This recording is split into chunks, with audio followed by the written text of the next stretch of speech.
Last night we saw unified WBA, WBO, and Ring Magazine strawweight champion Oscar Collazo take on Jayson Vayson.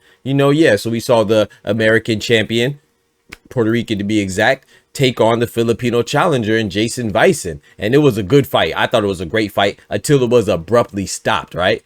And I don't think that Jayson Vayson deserved that, considering the fact that he's already beat Inoue. Wait, did you say Inoue? Yeah, Inoue. You mean like the monster? No, that'd be Naoya. Oh, okay, you're talking about his cousin. Wrong again, because that'd be Koki. Ah, I got it, his little bro. Okay, now you're getting hot, but you're still a little erroneous, because that would be Takuma. And this is Takeru Inoue, who's of no relation. Well, at least I don't think so. Well, I'm not really certain, but I am certain though. One thing I'm sure of is that Jayson Vayson deserved the opportunity to continue against Oscar Collazo. Hello guys, this is Rolly Romero. Yo, my name is Nonito Donaire. What's up guys, Designer's Eyes. We're here with Bob Santos Boxing. And I rock with Dr. Boxing Talk. I want to give a quick shout out to Dr. Boxing Talk. And I want to give a big shout out to Dr. Boxing Talk. Thank you for all the love, thank you for all the support. You're rocking with Dr. Boxing Talk.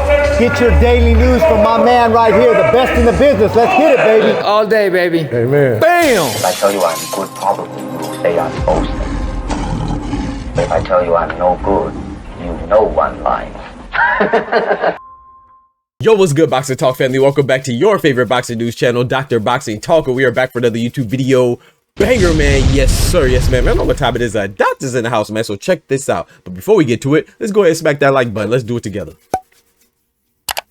Appreciate you. That helps us to keep going and growing on the YouTube platform. So check this out, man. Last night we had Oscar Collazo defend against Jayson Vayson. Random. When you Google Jayson Vayson, the first thing that pops up on Google as an imagery is Seigo Akui. But the funny thing about that is, he did fight Seigo Akui. In fact, that was his first and only loss up until last night. And what can I say, man? I just like sharing these little interesting tidbits like that. But Jayson Vayson, though, he was fighting a good fight, despite suffering a knockdown in the first round, which upon further review and the replay, it wasn't really a punch. It was more so from a forearm, right? 7, 8, 7, 8. Good. Come here. Was more of a cuffing shot, though. But it was called a knockdown by referee Thomas Taylor. And I'm very critical of the referees, but I'm also like to give people grace, not just referees, but people, and I do think that there's a lot of human error involved with officiating, and that's okay. To me, it's acceptable. Does that mean that we want them to strive for perfection? Yes, but we should also recognize as humans, as God's children, none of us are perfect. And when this is happening in real time, I actually thought it was a knockdown too. So I don't knock Thomas Taylor. See what I did there? I don't knock Thomas Taylor. But anyway, I'm not going to knock down Thomas Taylor like Collazo knocked down Jayson Vayson, because in real time, it looked like it was a legitimate knockdown, but on review, we saw that it was a forearm. And if it's a forearm, not a punch, then it doesn't count as a knockdown. However, the thing that I don't like is that why even utilize the replay if we're not going to actually apply it to correct what happened? So what I'm saying is that I think we should advocate for not necessarily stop the time, but if we actually go back and we could recognize that it wasn't a legitimate knockdown, then we should be able to relay that information and communicate that to the referee and let him communicate that to the judges and let them change that accordingly. I just think that'd be only right. If not, if we're just going to show the replay and we're just going to criticize the referee and point out their mistakes, it's not really good for anything else than to be condescending and demeaning just towards somebody else. So I'm not the biggest fan of Thomas Taylor all the time, but I don't knock him for that. You know what I'm saying? I think he does a pretty good job overall. Of course, we all make mistakes and stuff like that. But anyway, let's get back to the fight, right? And we are going to talk about some more of referee Thomas Taylor's mistakes, because in the 7th round, it was stopped. Now, it looked like Jayson Vayson was winning a lot of the rounds, right? Up until that point, I had it very even. On my scorecard, I still leaned toward Oscar Collazo. I think I had it 4 rounds to 2, but I had like one swing round in there that I gave to Collazo or Collazo, right? That could have went towards Jayson Vayson. So if you had it closer than that, that's cool. Yeah. The point is, you could have had it 3-3 going into the 7th. You could have had it 4-2 in favor of Vayson. Some people see it different ways, right? It was a close fight up until that point in the 7th when it was abruptly stopped by referee Thomas Taylor. But then you realize it wasn't really Thomas Taylor at all. He stopped the fight based on the instructions of Vayson's corner. You know what I'm saying? Vayson the Bison, what I like to call him, right? And you would think that it was kind of premature, right? And it was a blunder. That's what it looked like. And even in the corner, you see that they weren't on the same page, to which the commentary was like, that all of his quarters should be fired and dismissed. I'm not mad at that sentiment, because when I saw it in real time, I'm like, hold on. That was not a good stoppage at all, man. Jayson Vayson, he was in a potential life-altering engagement, right? If he would have won this fight against Oscar Collazo, who has a stronghold on the strawweight division, the minimum weight division, then this could essentially change his life for the better, right? And even though he gave him a good fight up until that point, you just never know who would have won. And I feel like when you're in an engagement like that, then it's worth to ride it out. However, I will say this about the corner, though. I do have to extend a little bit of grace, just like I did to the referee, Thomas Taylor, because, you know, we saw some fighters in Japan that suffered some chronic injuries, life-altering injuries, and some of them life-ending injuries, right, recently. So I will not knock any corner that's looking out for the welfare and trying to preserve the health of the fighter. You know, it's because you can fight for another day. However, it's a fine line to walk, right? Because you got to balance that line between taking away your fighter's opportunity, because he may or may not ever get that opportunity again, and preserving their health, because at some point you kind of do know what you sign up for.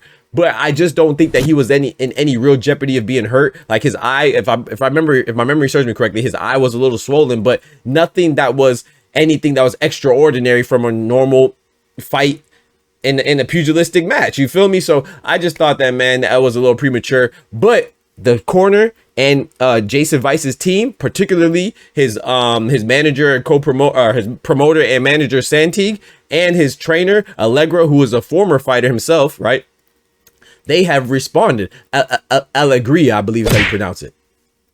Yeah, Alan Alegria, who is not only the head trainer of Jayson Vayson, but he's also a former fighter as well. And they responded like this. You know, Santig said, "Hey, man, I don't regret, you know, calling the fight, because, you know, Vayson seemingly was losing his footing a little bit. He had some moments of imbalance, and I just want to preserve him and save him for another day," which I cannot knock that. But then they talk a little bit more and elaborate a little further, especially with the head trainer, Alan, coming out and saying, "Hey, man, yeah, I cannot knock trying to help my fighter and save his health, but he does feel like," this is his words now, "that he was feeling a little pressured to call the fight."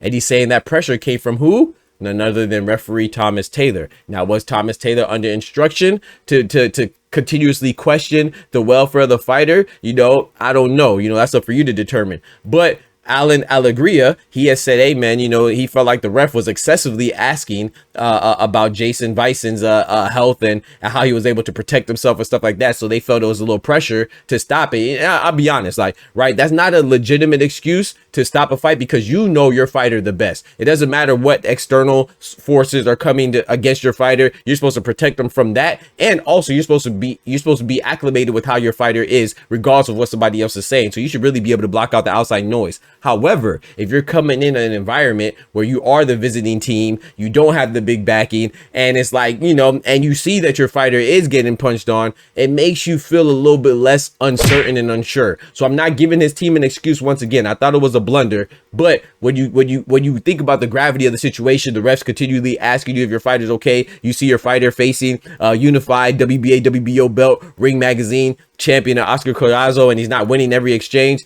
then it gets a little bit shaky. So I understand it, but once again, I do have to say that I think that stoppage was no good from the corner, but I don't think that they did it because they don't have their fighters' best interests involved. So I don't want to go too hard, but I do want to offer my honest critique, and I do think that that's something that they'll probably regret, because Jayson Vayson, he's only 27 years old, if I'm not mistaken, the Filipino contender. So you just never know if he could get back to that land again. And even though his team, Santig and Alegria, they said, they said that they believe that he could become a champion, you just never know. You know, sometimes those opportunities are few and far in between, but he is in the smaller weights. So a lot of times these guys get recycled, you know, and they get opportunities at titles quite often. So there is that saving grace. At the same time, though, you just never know, man, because Oscar Collazo is a good fighter, and he might have had his best opportunity to win that night and it might have just slipped through his fingers. So y'all let me know what y'all think about that. I think the fight should have went on, and I don't think he was in any real danger, but you just never know. You'd rather be safe than sorry, but in this case, I think they played it a little bit too safe. I would have liked to see the fight go on as opposed to an abrupt 7th round stoppage, man. So, but shout out to Oscar Collazo, and also too, man, one time for the ladies, big up to Gabriela Fandora. Big shout out to Kabuki, Alexa Kabuki, who came in as a late replacement, man. She fought her behind off. If anything should have been stopped, which it was stopped, it should have been that one, man. She fought it with a lot of heart, but Gabriela Fandora, aka Sweet Poison, aka the Golden Girl, she was just too much, man. You know what I'm talking about? So y'all let me know what y'all think about the Jayson Vayson controversial stoppage. And do you think that they should let the fight carry on, or do you understand that they stopped it, considering the current climate and the recent history of fighters, you know, being hurt pretty badly and severely in the last couple of fights, man? Don't forget to smack that like button, but most importantly, remember, with God, we can do anything. Without God, we're nothing. The doctor's out. Peace. From the hood to college, both worlds they had to meet. 6 degrees between us, so cold we're about to freeze. But we're Florida boys, hot takes, we bring the heat. We're moving the culture, the engineers to the streets.